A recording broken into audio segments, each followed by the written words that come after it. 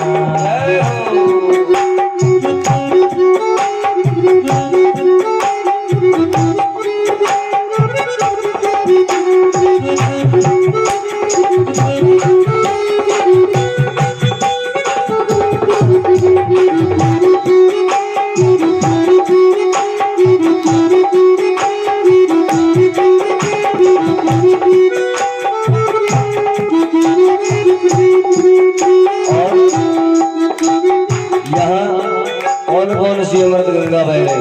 बोले भागवत की भी बह रही है और शिव पुराण की भी बह रही है। गोता किसमें लगाना चाहते हो?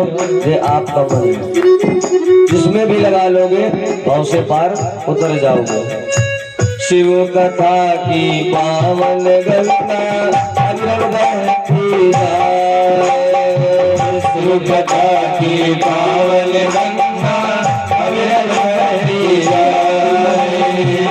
प्रेम भाव की शीतल लहरे अंतरतट महलाए, प्रेम भाव की शीतल लहरे अंतरतट महलाए। और बोले शिव कथा की जो पावन गंगा है कैसी बह रही है? बोले अविरल निरंतर बह रही है। यहाँ कथा हो रही हो सकता 10 कदम पर और कहीं कथा हो रही हो, तो कहीं ना कहीं कथा चल ही रही होगी। तो एक जो कथा की गंगा है यह निर्मल कलकल बह रही है। और बोले प्रेम भाव की जो उसमें शीतल लहरें हैं, अर्थात जब परमात्मा से प्रेम हो जाता है तो मन में क्या होता है? बोले उमंगे बढ़ने लगती है, भगवान को जानने का मन होने लगता है। तो ये क्या है? बोले यही लहरें हैं जो उमड़ रही हैं, भगवान की तरफ में खींच रही हैं, यही लहरें मन में उमंग रही हैं। और यह क्या करती है? बोले अंतःकरण को शुद्ध कर देती है। भगवान का कीर्तन जब श्रवण करेंगे तो अंतःकरण क्या होता है? बोले शुद्ध हो जाता है, क्योंकि धर्म आचरण कर रहे हैं ना। जब धर्म का कार्य करेंगे तो अंतःकरण शुद्ध हो जाएगा, और जब व्यर्थ का काम करेंगे तो क्या होगा? बोले अंतःकरण दूषित हो जाएगा। तो कुछ बातें हैं सुनने लायक, कुछ बातें हैं सुनने लायक, कुछ बातें सुन कर जाना। कुछ बातें हैं सुनने लायक, कुछ बातें सुन कर जाना। आओ सब मिल बैठो प्यारे, शिव कथा सुन कर जाना। आओ सब मिल बैठो प्यारे, शिव कथा सुन कर जाना।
पावन गंगा में गोते लगाए।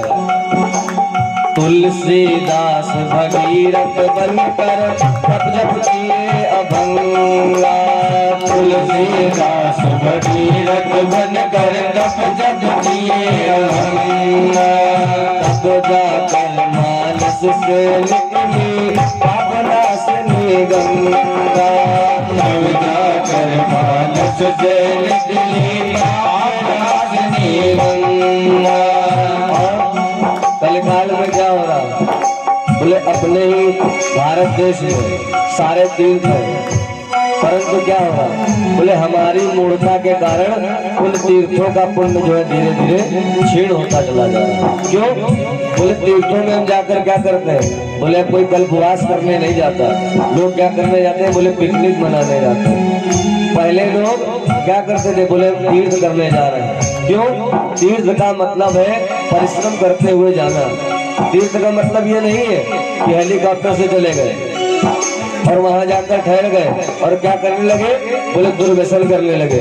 बोले मसाला नहीं मिलता तो क्या करते हैं लोग? बोले यहीं से लेकर जाते हैं, पूरी व्यवस्था करके जाते हैं। और भी जो दुर्व्यसन करते हैं उनको भी पूरा व्यवस्थित कर लेते हैं। तो आपके तीर्थ जाने और न जाने का कोई फायदा नहीं है, क्योंकि तीर्थ पर जाकर क्या करना चाहिए?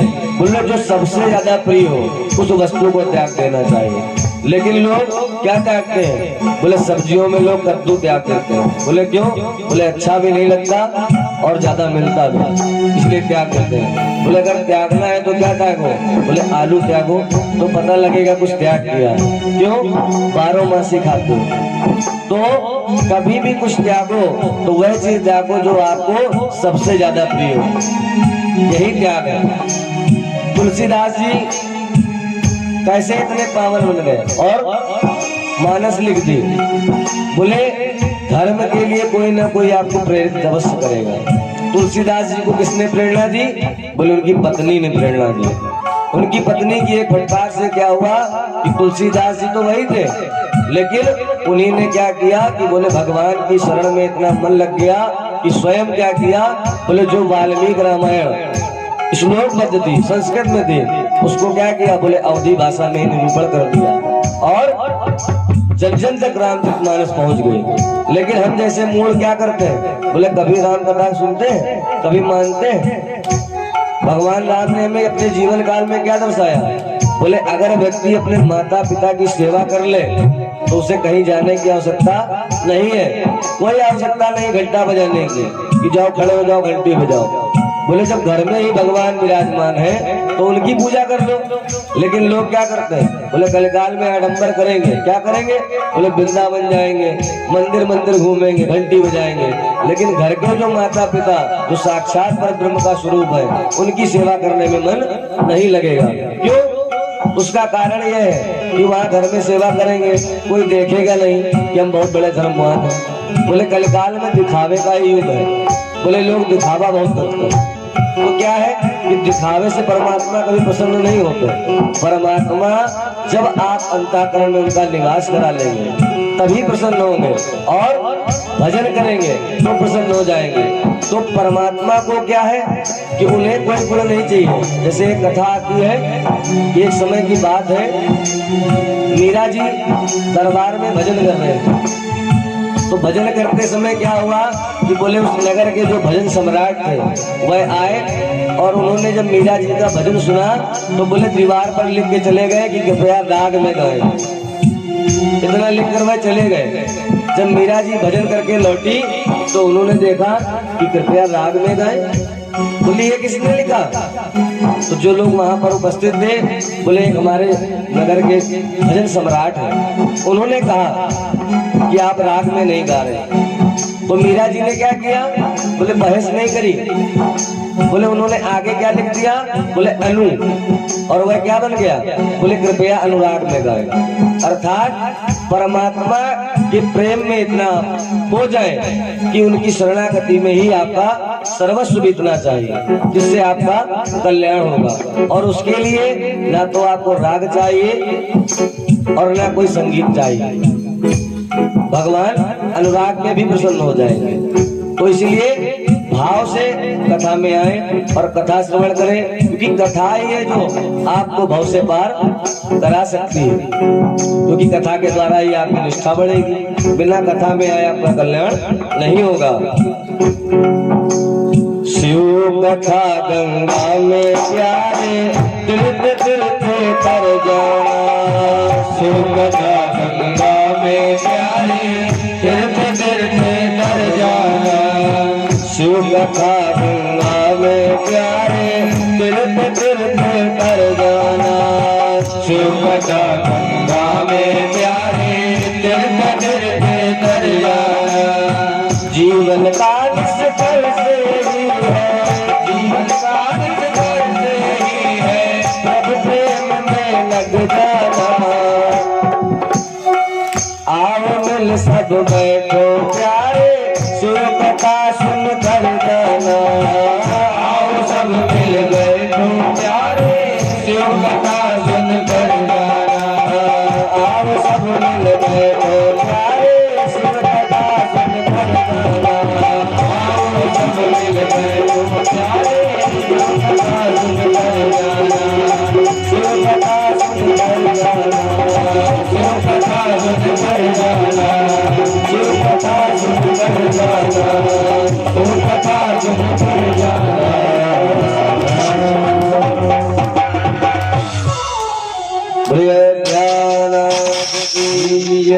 उमा महेश्वर भगवान की जय हो। और आइए कथा में प्रवेश करते हैं।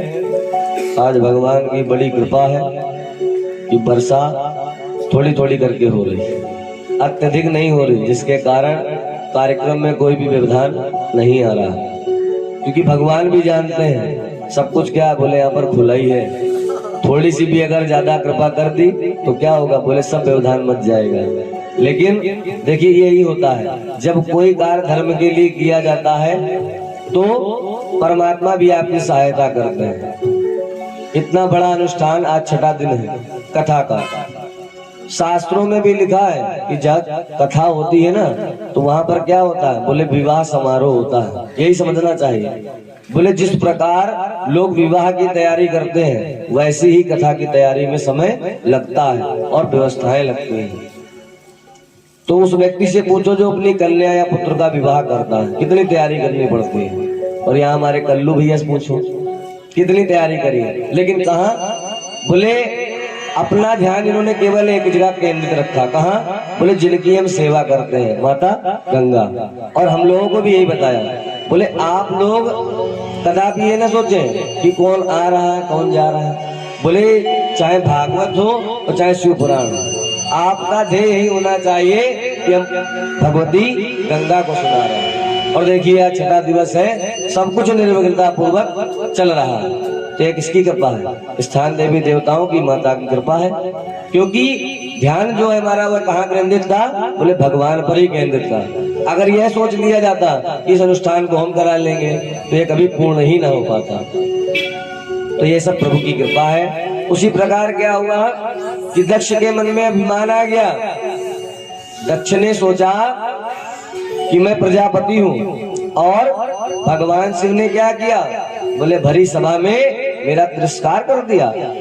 सब देवी देवताओं ने मुझे प्रणाम किया, त्रिदेवों में जो ब्रह्मा विष्णु है वह भी मुझे प्रणाम कर रहे हैं। फिर भी भगवान शिव को इतना अहंकार, इतना मैं, कि उन्होंने मुझे देखकर आसन से तस से मस भी नहीं हुए, उठे भी नहीं कि मेरे सम्मान में उठ ही जाते, क्योंकि मैं तो उनका ससुर हूँ। और ससुर कौन होता है? बोले पिता तुल्य होता है।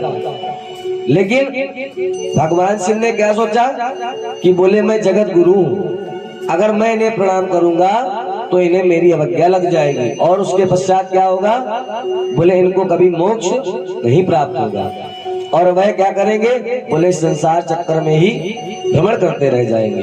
भगवान शिव का यह उद्देश्य था।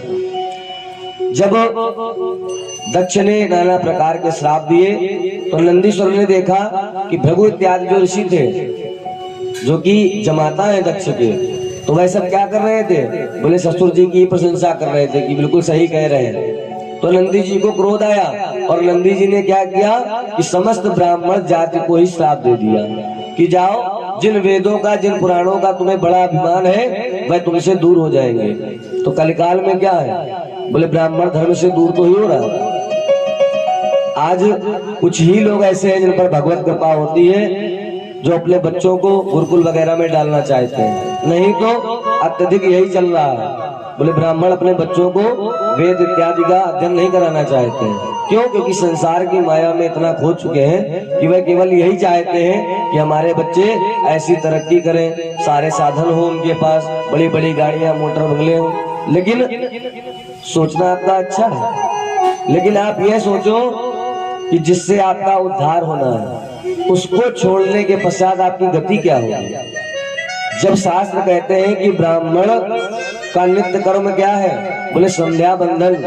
बोले जो ब्राह्मण संध्या बंधन नहीं करता वह कौन है, बोले अधम है।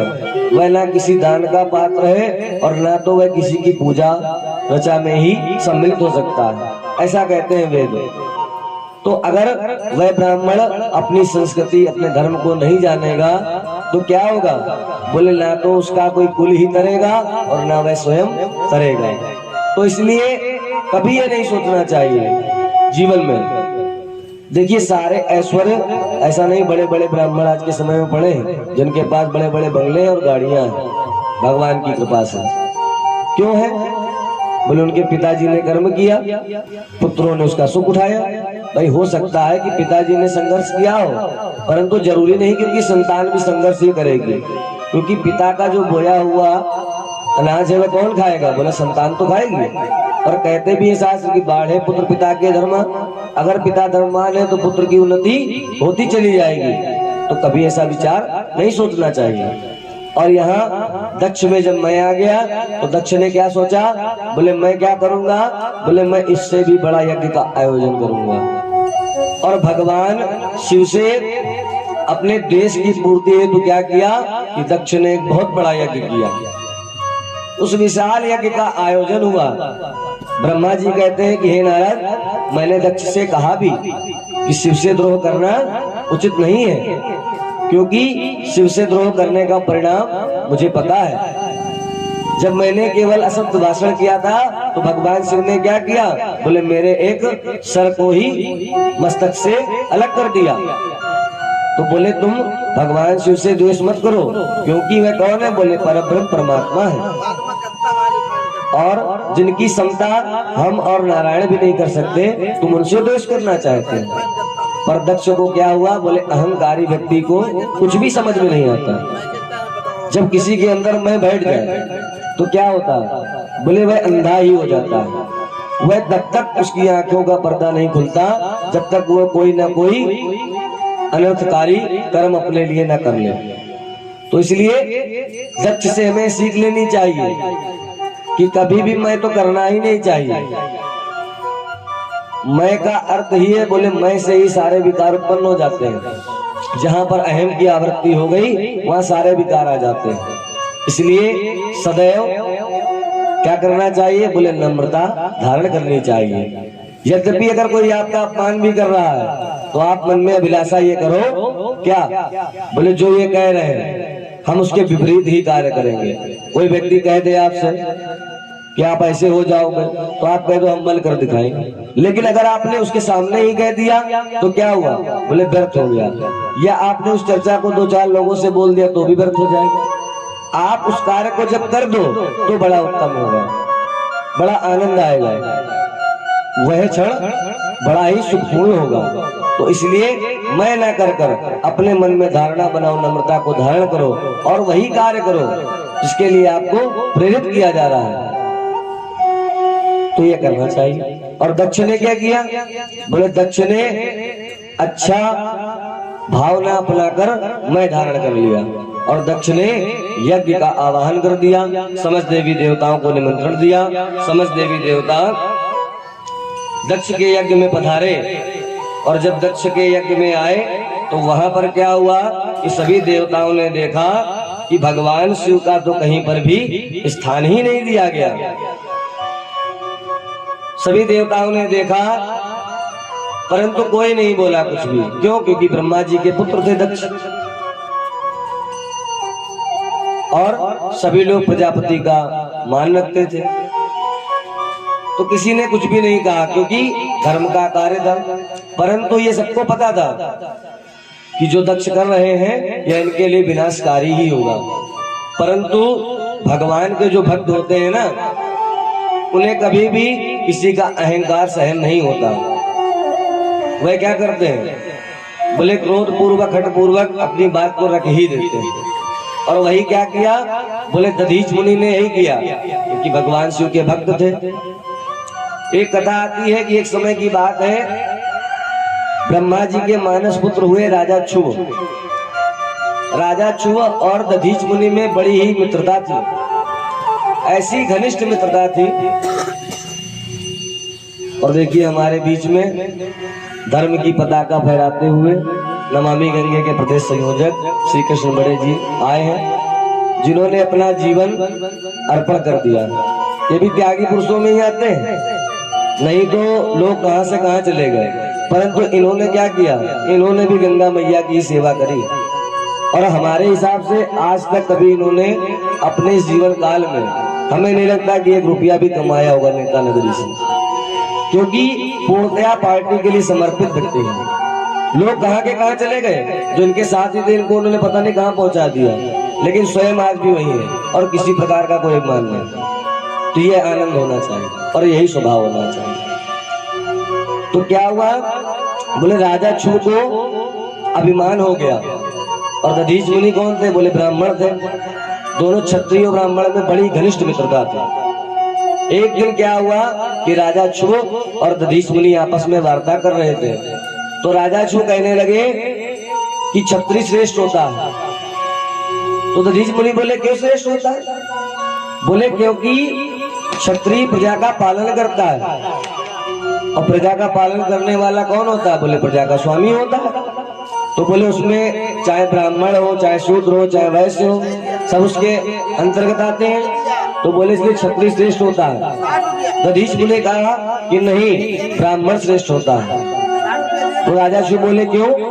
बोले ब्राह्मण अगर आपका उचित मार्गदर्शन नहीं करेगा तो क्षत्रिय गलत कर्म भी तो कर सकता है। बोले कोई जरूरी थोड़ी ना है कि सत्कर्म ही करेगा।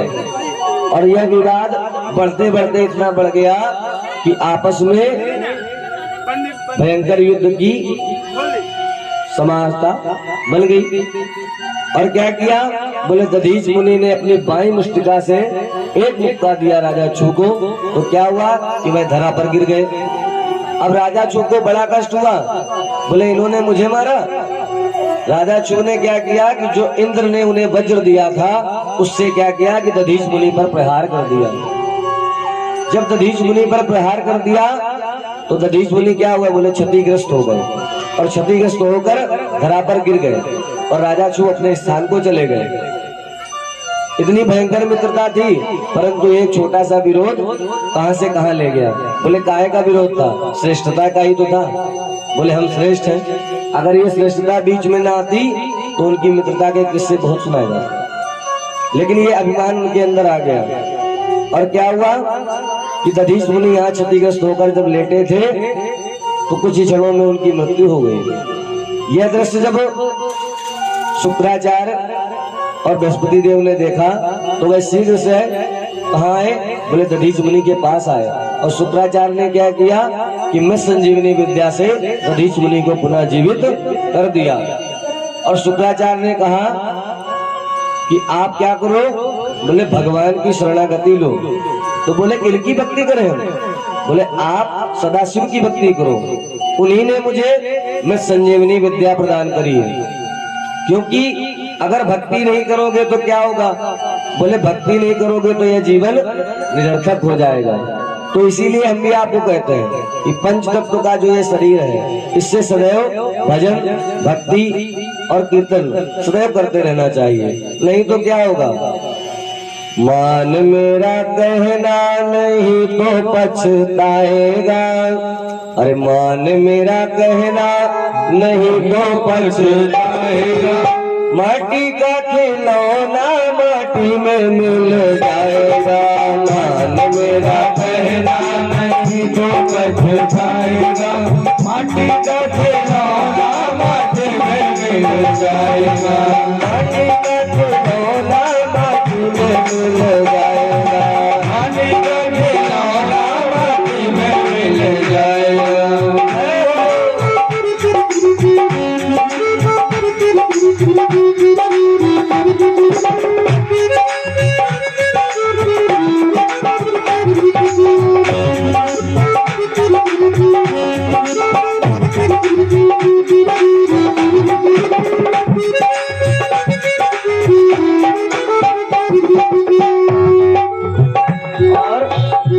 बोले जब संसार में आए माँ के गर्भ से जैसे ही इस धरा पर प्रवेश हुआ तो किसमें लग गए?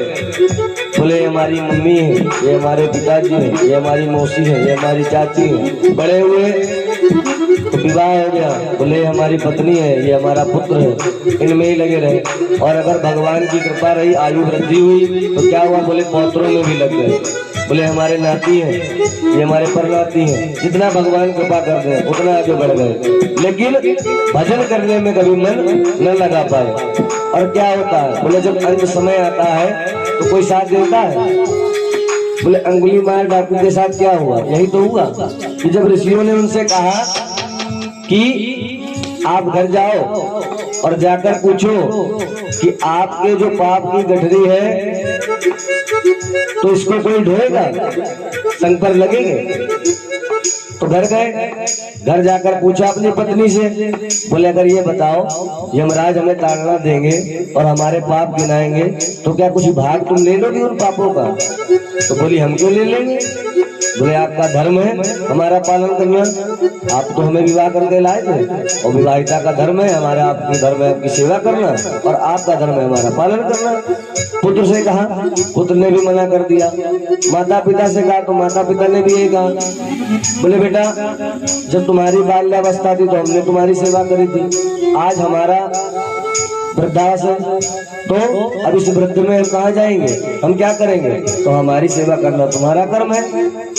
अंगुली मार समझ गए कि ऋषिगण सही कह रहे हैं कि मैं मेरा करता मर गया और क्या हुआ? तो मैंने पता नहीं कितने पाप कर डाले। और क्या हुआ कि उन संतों के दर्शन मात्र से ही वही मरा जपने लगे और राम नाम सुमिर कर क्या हुआ? बोले मोक्ष प्राप्त कर गए। तो हमें भी क्या करना चाहिए? यही करना चाहिए। बोले सब कुछ करते हुए भजन जरूर करना चाहिए। पत्नी पुत्र पिता सखा सहोदर दाता,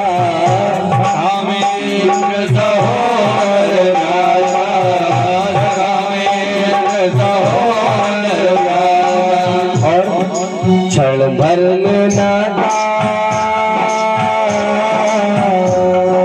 क्षण भर में नाता सभी से टूट जाएगा, क्षण भर में नाता सभी से छूट जाएगा।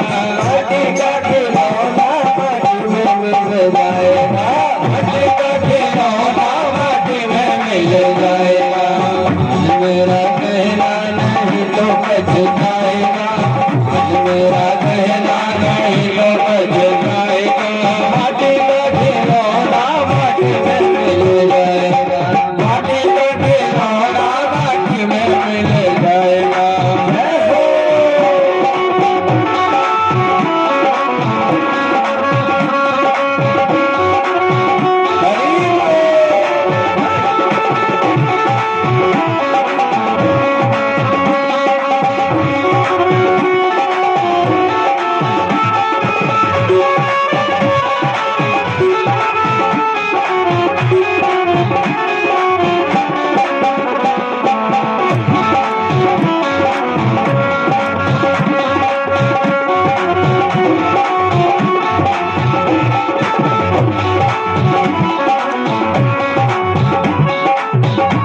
और कभी भजन की माला नहीं ली। और क्या किया? बोले हीरा जवाहर की माला, बढ़िया सूट। बोले जब कभी विवाह में गए तो क्या किया? बोले बढ़िया सूट, क्यों? सबसे अच्छे हम ही लगे, संसार हम ही को देख दे, इसी में लगे रहे। और क्या हुआ कि अंत में जब गए तो यह भी हमारे साथ नहीं किया। ये क्या हुआ? बोले यहीं पड़ा रह गया। अच्छा भाई, कथा भी सुनते हो, सब कुछ जानते भी हो, फिर भी इनमें ही क्यों लगे रहते हो? बोले यही कलिकाल है। कलयुग ने जब परीक्षित जी से कहा कि हमारा युग बड़ा ही सुंदर है। बोले क्यों? बोले हमारे युग में क्या है? बोले केवल राम नाम, इतना ही जप लोगे तो मुक्त हो जाओगे। तो परीक्षित जी ने क्या किया कि तुरंत कलिकाल को धारण कर लिया। लेकिन कलिकाल बोला कि जब हम तुम्हें राम नाम लेने देंगे तब तो लोगे ना। बोले हम पहले से ही इतनी व्यवस्था की है कि तुम कभी राम नाम नहीं ले पाओगे। और लोग कहते हैं कि भैया राम नाम तो जपते रहते। बोले जब अंतःकरण से राम जपोगे तब कल्याण होगा, ऐसे नहीं हाँ भैया राम नाम, हाँ भौजी राम नाम। अंतःकरण से राम। जब किसी प्राणी को देखो तो क्या लगे कि हमारे राम जी हमारे समक्ष खड़े हुए हैं, ऐसा भाव बन जाए तब कल्याण होगा। शरणागत लोग क्यों जाते हैं? गुरु की शरणागति क्यों जाते हैं? बोले श्री तो जाते हैं, शरणागति जाएंगे तो क्या होगा कि बोले सब गुरुदेव करेंगे, प्रभु करेंगे, हम कुछ भी नहीं करेंगे। बोले शरणागति का मतलब यही है कि मैं हमारे अंदर से ही हट जाए, कभी ना आए, तभी उस शरणागति से हमारा कल्याण हो जाएगा। हीरा जवाहर की माला तुम्हारी,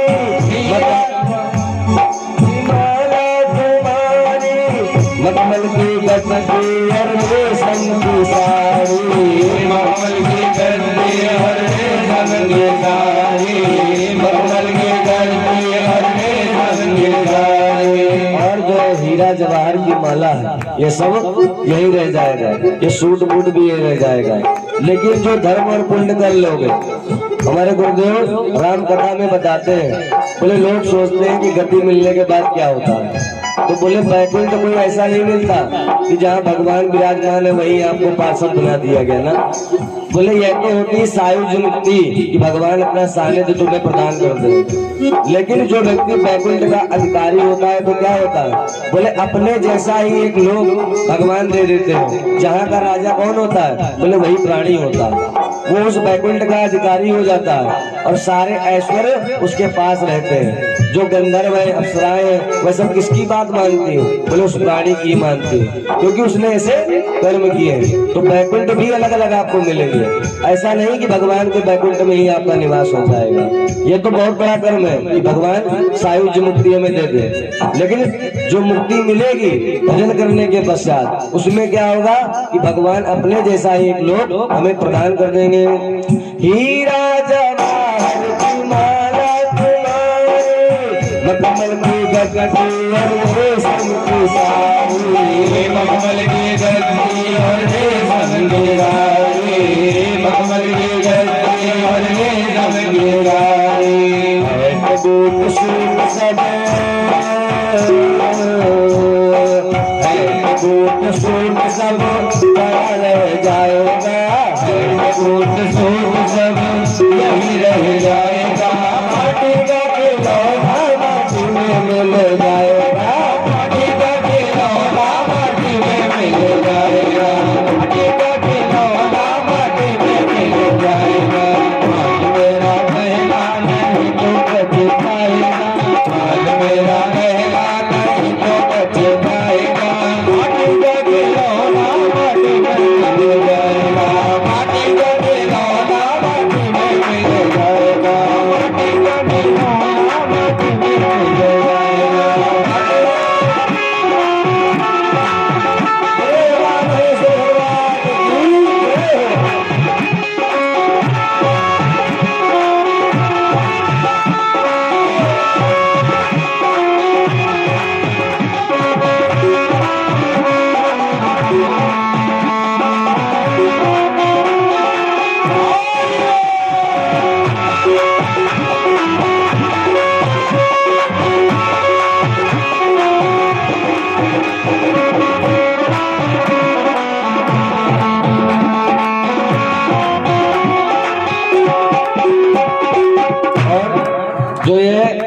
मनुष्य तन मिलता है ना, बोले बड़े पुण्य करने के बाद मिलता है। देवता भी तरसते हैं धरा पर आने के लिए। क्यों? क्योंकि जो स्वतंत्रता हमें प्रदान है ना, वह देवताओं को भी नहीं है। बोले देवताओं को जो धर्म करना होता है ना, तो पहले बैकुंठ जाते हैं, फिर ब्रह्मा जी के पास जाते हैं, फिर शिव जी के पास जाते हैं, फिर जो उपदेश दिया जाता है वह कर्म क्या करते हैं? बोले पृथ्वी में अवतरित होते हैं, फिर पृथ्वी पर आकर अगर हम वह कार्य करने की आज्ञा दें तब वह देवता उसको स्वीकार करते हैं और कार्य करते हैं। लेकिन मनुष्य तन में बोले आपको स्वतंत्रता है, जितना चाहे उतना धर्म कर लो, लेकिन लोग क्या करते हैं? बोले उतना ही अधर्म करते चले जाते हैं। तो इस मनुष्य तन में आकर धर्म के कार्य सदैव करते रहना चाहिए। और जब धर्म करोगे तो क्या होगा?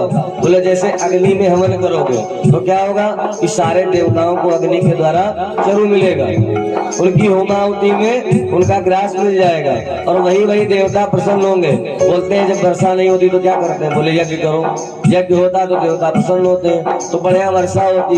बोले जब खेती नहीं उपजती है तो वहां पर यज्ञ कराई जाती है। क्यों? ताकि अनाज अच्छा उपजे। तो इसीलिए यज्ञ किया जाता है और यज्ञ करने से ही सारे विश्व का कल्याण होता है।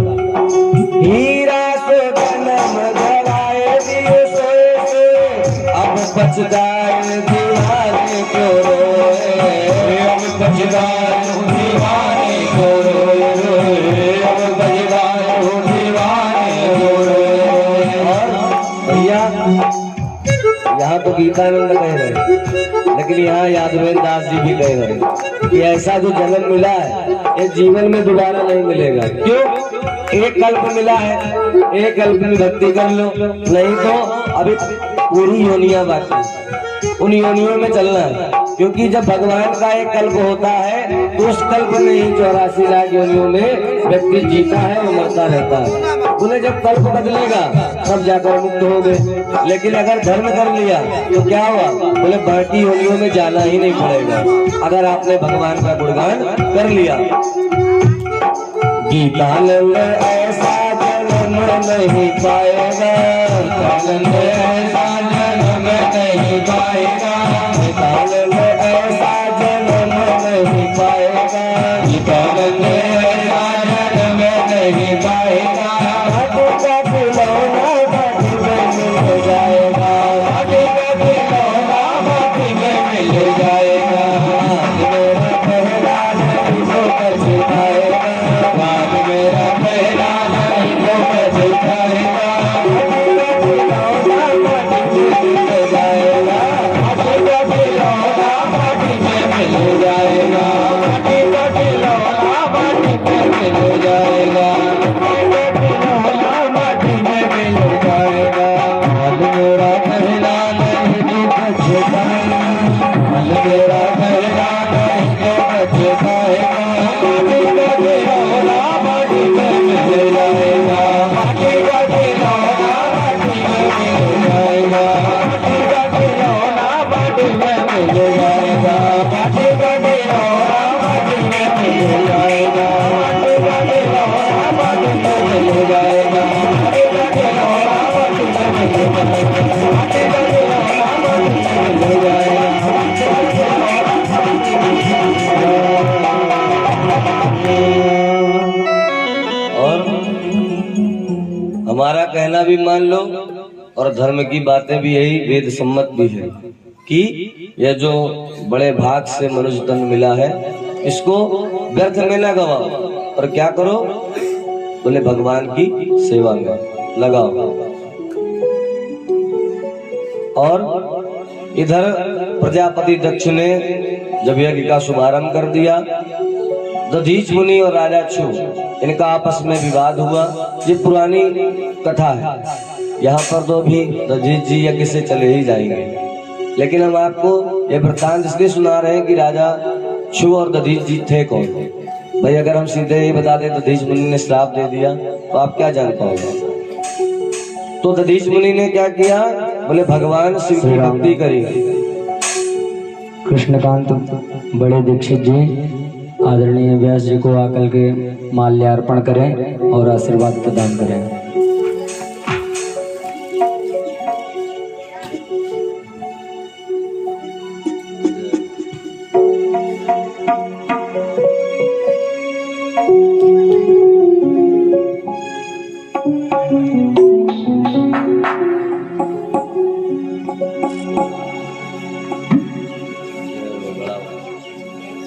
ये भी गंगा मैया के उपासक है। देखो गंगा मैया आशीर्वाद प्रदान कर रही है। सुननी आई। हरि ओम व्यासाय विष्णुरूपाय व्यासरूपाय विष्णवे नमो वै ब्रह्मनिधये वासिष्ठाय नमो नमः।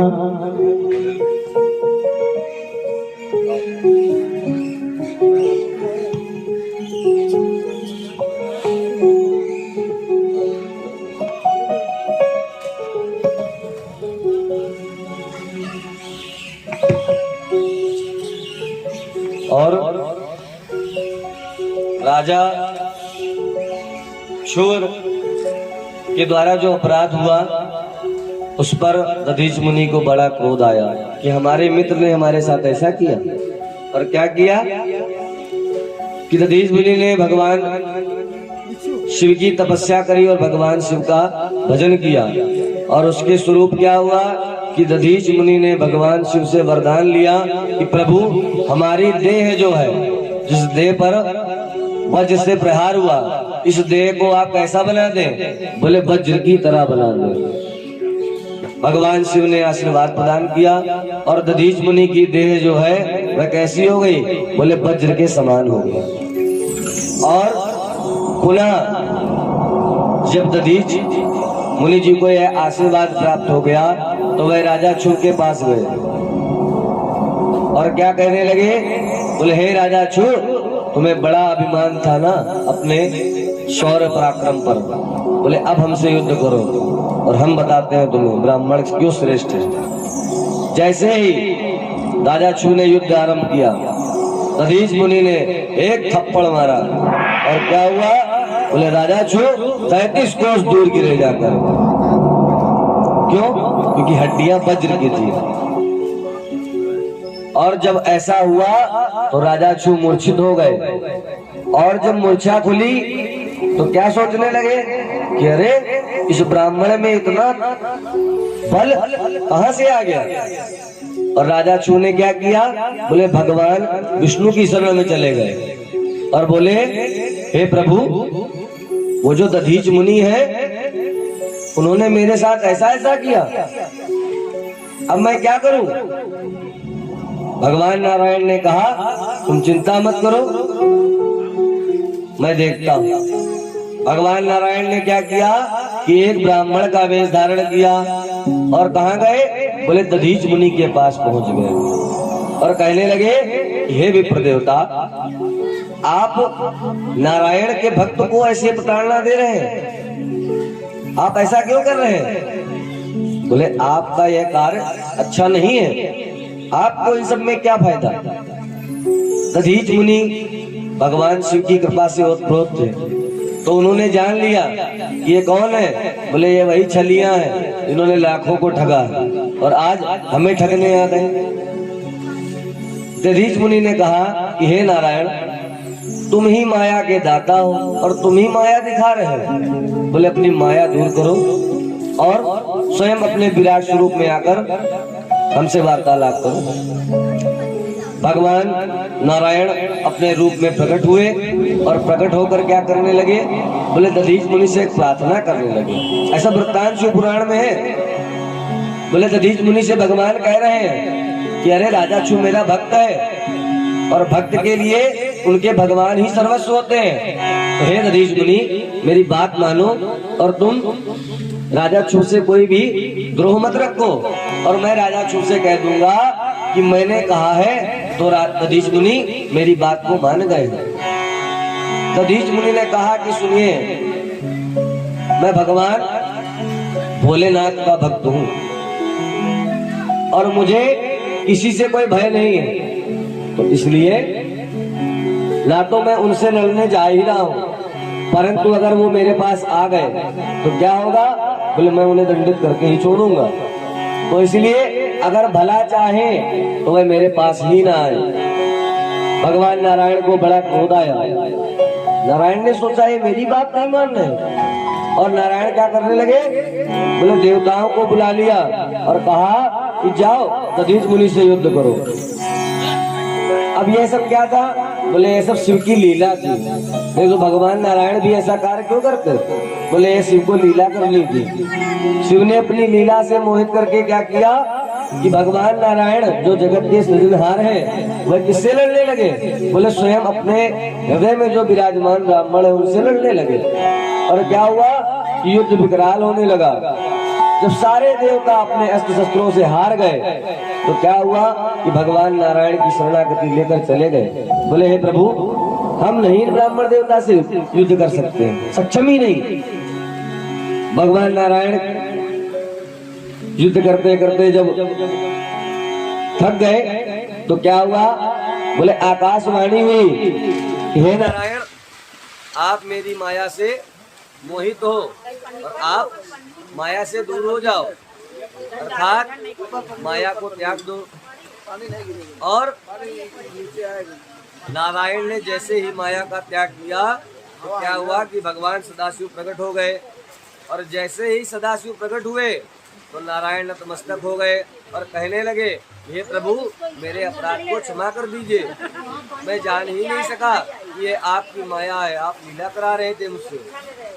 तो ये राजा क्षुभ और दधीच मुनि का वृत्तांत था। जब दक्ष ने यज्ञ का आयोजन किया तो दधीच मुनि ने क्या किया? बोले दधीच मुनि ने जैसे ही यज्ञ में जाकर देखा कि यहाँ पर भगवान भोलेनाथ का कोई स्थान नहीं है तो दधीच मुनि बोले, सर्वे शृणुतु मदाख्यं देवर्षि प्रमुखा मुदा कस्मान्नैवागता शंभु रश्मिन् यज्ञे महोत्सवे। दधीच बोले, हे प्रमुख देवताओं तथा महर्षियों, आप सब लोग प्रसन्नता पूर्वक मेरी बात सुनो। इस यज्ञ महोत्सव में भगवान शंकर क्यों नहीं आए? और यद्यपि हे देवेश्वर, बड़े बड़े मुनि और लोकपाल यहाँ आए हुए हैं, लेकिन जो यज्ञ के कर्ता धर्ता है जिनमें सारे वेद प्रतिष्ठित हैं, उन भगवान शिव को आपने अपनी यज्ञ में नहीं बुलाया। माता जी इधर आ जाओ, आप आओ इधर आ जाइए थोड़ा भैया, चलो आप। और भगवान सदाशिव सोचने लगे तो ये भगवान की कैसी माया है। और सदाशिव की माया को देखकर सभी लोग विमुख हो गए। और विमुख होकर क्या हुआ? बोले जब दधीच के वचन दक्ष प्रजापति ने श्रवण करे तो क्या हुआ? बोले प्रजापति को क्रोध आया और क्या बोले, मूलम विष्णुर्देवानां यत्र धर्म सनातनः समानीतो मया सम्यक् किमूलम यज्ञ कर्मणि। दक्ष बोला, है दधीच मुनि, भगवान विष्णु जो है वह संपूर्ण देवताओं के मूल है, अर्थात सभी सनातन धर्म के जो मूल है वह भगवान नारायण में प्रतिष्ठित है। और जब वह यहाँ पर है तो किस प्रकार की यज्ञ में अपूर्णता हो सकती है, मुझे बताइए। दधीच मुनि ने कहा कि जहाँ शिव नहीं वहाँ कोई भी नहीं, क्योंकि अगर शिव नहीं होंगे तो इन ब्रह्मा विष्णु में भी इतना सामर्थ्य नहीं है कि यह यज्ञ का संपूर्ण फल आपको दे सके। दक्ष की यह बात सुनी तो मुनि दधीच ने अपनी वार्ता कही। उसके पश्चात दधीच वहां से क्या हुआ?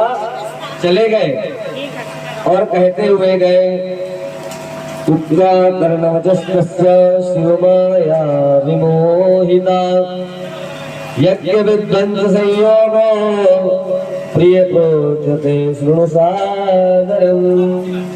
दधीच मुनि ने कहा कि हे प्रजापति दक्ष, यह तुम्हारा यज्ञ कभी भी पूर्ण नहीं होगा।